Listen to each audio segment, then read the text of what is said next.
শনিবার দিনটা তোমাদের কেমন কাটে জানি না, বাট আমার প্রচণ্ড ব্যস্ততার মধ্য দিয়ে কাটে। তো চলো শেয়ার করা যাক। তো আজকে সকালবেলা গিয়েছিলাম আমি পড়াতে, আর ওখানেই টিফিন করেছি কেক, বিস্কিট, চা আর একটা ডিম অমলেট দিয়ে, সরি, ডিম পোচ দিয়ে। তো এরপর আমি চলে গিয়েছিলাম সোজা পড়তে, আর পড়তে যাওয়ার আগে এই মহারানীর শরীর খারাপ হয়েছিল, তো সেই জন্য আমি দেখতে গিয়েছিলাম। আর তারপর ওকে বাই বাই করে আমি চলে গিয়েছিলাম পড়তে। আর পড়ে বাড়ি ফিরে প্রচণ্ড খিদে পেয়ে গেছিলো। তো এসে লাঞ্চ করে সঙ্গে সঙ্গে স্নান করে রেডি হয়ে আবারও প্রায় বেলা 3টে নাগাদ, দুপুর 3টে নাগাদ বলতে পারো, ওই ভর দুপুরবেলা বেরিয়ে গিয়েছিলাম পড়াতে।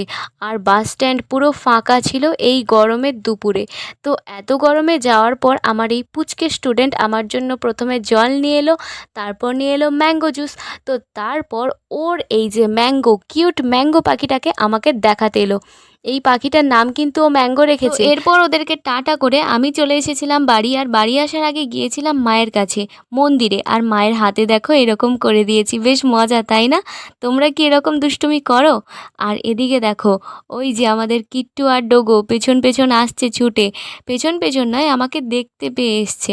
আর ওদিকে আমাদের কিট্টু এতটাই হিংসুটে যে ডোগোকে কামড়াচ্ছিল, আমার কাছে আসতে দেবে না তাই। তো এরপর চলে এসেছিলাম বাড়ি সন্ধেবেলা। আর এদিকে দেখো, এনারা সবে ঘুম থেকে উঠলো। আর সন্ধে যেহেতু হয়ে গেছে, কিট্টু আর বাইরে থাকবে না, ও সোজা চলে এসেছে বাড়ি। আর ওকে কিন্তু আমরা ডাকিনি, ও নিজেই চলে এসেছে। তো এবার ও এখানে একটু আমাকে আদর করে দিচ্ছিল। তো আমার বেশ ভয় লাগে, বিড়ালদের অতটা ভয় লাগে না, বাট কুকুররা যখন হাত টাত চেটে দেয় তখন আমার বেশ ভয় লাগে। তো তারপরেও সাহস করে ওকে আমি বেশ এখন আদর করি। তো